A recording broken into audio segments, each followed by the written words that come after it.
তারা মনে করেন যে ইসলামের সবকিছুই কোরআনে আছে এবং কোরআনের বাইরে ইসলামের কিছু নাই। ইসলাম মানে কোরআন, কোরআন মানে ইসলাম, এবং কোরআনের বাইরে কোনো কিছু মানারও দরকার নেই, জানারও দরকার নেই, বোঝারও দরকার নেই। যারা এমনি গোয়ার তুমি করছেন তারা সূরা বনী ইসরাইলে এই ৩৯ নম্বর আয়াতটি একটু ভালো করে দেখুন।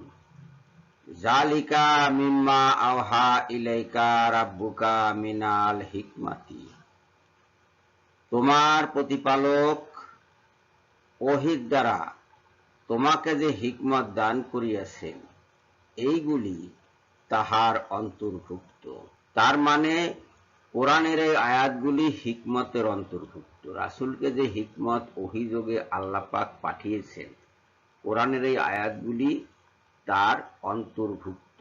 তাহলে বড় পরিসর কার? হিকমতের না কোরআনের আয়াতে? ছোট জিনিসের অন্তর্ভুক্ত তার বড় জিনিস হতে পারে না, বরং বড় জিনিসের অন্তর্ভুক্ত ছোট জিনিস হয়।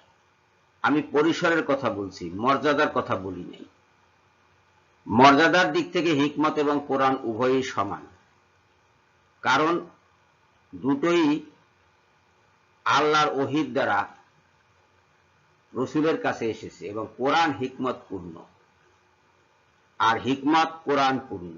কেউ যদি মনে করে যে কোরআনের বাইরে যাওয়ারই দরকার নাই, রাসূলের কথা আলাদাভাবে শোনারই দরকার নাই, রাসূল যা বলেছেন সব কোরআনে আছে, তাহলে তারা এই আয়াত দ্বারা বুঝতে পারবেন যে আসলে বিষয়টা তা নয়। কোরআনের পরিসর ছোট, হিকমতের পরিসর বড়। সেই কারণে কোরআনের আয়াতগুলো হিকমতের অন্তর্ভুক্ত, আল্লাহ কর্তৃক নাজিলকৃত হিকমত। আল্লাহ ওহীর মাধ্যমে যে হিকমত রসুলের কাছে প্রেরণ করেছেন তার অন্তর্ভুক্ত হলো এই আয়াতগুলো। অর্থাৎ এই আয়াতগুলোর বাইরেও আরো ওহী আছে, আরো হিকমত আছে, যা দিয়ে রাসূল সাল্লাল্লাহু আলাইহি সাল্লাম আল্লাহ কর্তৃক দ্বীন প্রতিষ্ঠার জন্য প্রেরিত হয়েছেন এবং পরিচালিত হয়েছেন। দ্বীন এমনি এমনি প্রতিষ্ঠিত হয়নি। আল্লাহ পাক রাসূলকে এমন অনেক কিছু শিক্ষা দিয়েছেন যা শুধুমাত্র কোরআনে নাই। কোরআনে তার ব্যাকগ্রাউন্ড আছে, কোরআনে তার নীতিমালা আছে, গাইডলাইন আছে। যেমন নামাজ কিভাবে পড়তে হবে সেটা কোরআনে বর্ণিত নাই, কোরআনে শুধু বলা হয়েছে নামাজ কায়েম করো, এবং সেই নামাজ কিভাবে কায়েম করবে তার হিকমত আল্লাহ পাক স্বতন্ত্রভাবে রাসূলকে শিক্ষা দিয়েছেন জিবরাইল আলাইহিস সালামকে পাঠিয়ে।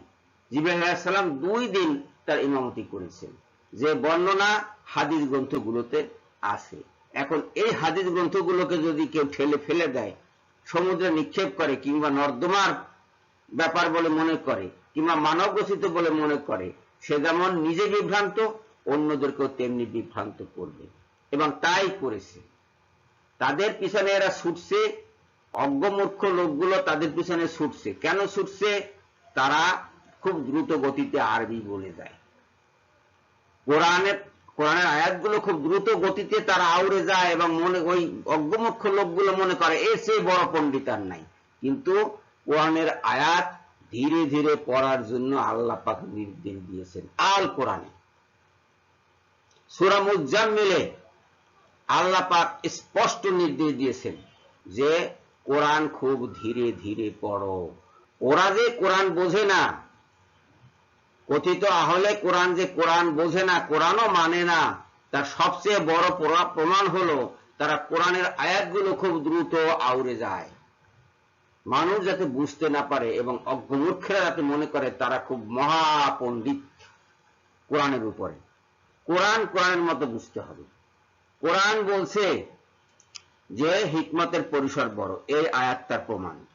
তার মানে আল্লাহ পাক হিকমত নাজিল করেছেন ওহীর মাধ্যমে, ওহী দিয়ে, এবং এই কোরআনের আয়াতগুলো ওই হিকমতের অন্তর্ভুক্ত, যা দিয়ে রাসূল সাল্লাল্লাহু আলাইহি সাল্লাম নির্দেশিত হয়েছেন, পরিচালিত হয়েছেন দ্বীন কায়েম করার জন্য। সেই দ্বীন তিনি কায়েম করেছেন। কোরআন এখানে গাইডলাইন মাত্র।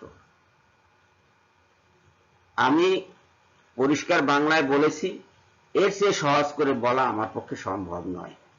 সবাইকে ধন্যবাদ জানিয়ে এখনকার মতো বিদায় হচ্ছি। আল্লাহ হাফেজ।